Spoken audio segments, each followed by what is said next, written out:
begin with. I think Biden's campaign will, do things a little bit more slowly in the coming days out of respect. But I think it's important to remember two things. One is many Americans have already voted. Millions of votes have already been cast, either by mail or in early election states like Virginia. And the second thing I think that is important to remember is I don't think the Democrats, and certainly Biden, are going to make Trump's prognosis, or his diagnosis rather, a campaign issue. The DNC is not going to run commercials on this. Biden is certainly not going to campaign on this. And I bring that all up just to say I think it's important to remember that were the situation reversed, if Biden were the one with coronavirus, I don't think we would expect the same thing from Republicans, and certainly not from Trump.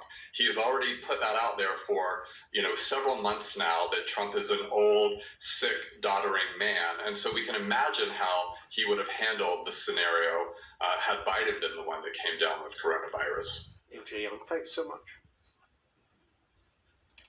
Thank you. At least 3 people have died and dozens more are missing after Storm Alex struck and brought devastation to southeastern France and northern Italy, destroying bridges, blocking roads, and leaving communities isolated. Mark Lobel reports. Catastrophic scenes for this French commune.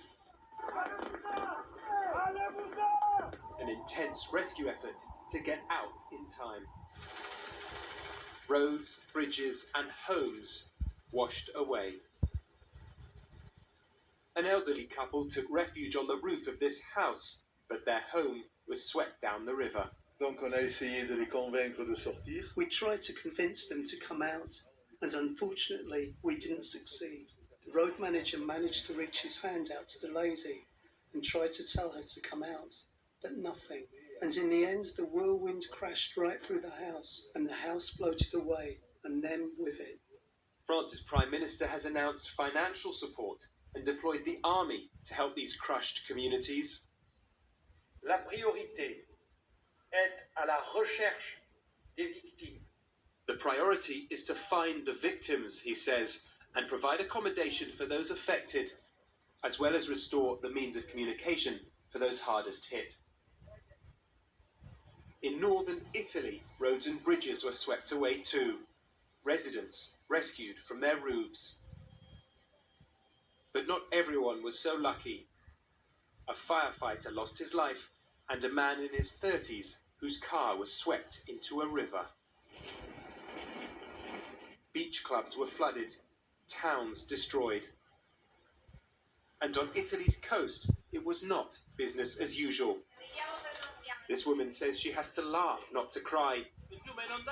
This man says his food products are unsellable. And this woman says water came up to her knees, ripping down shelves. As calm follows the storm, they're left to count the cost of the clear-up.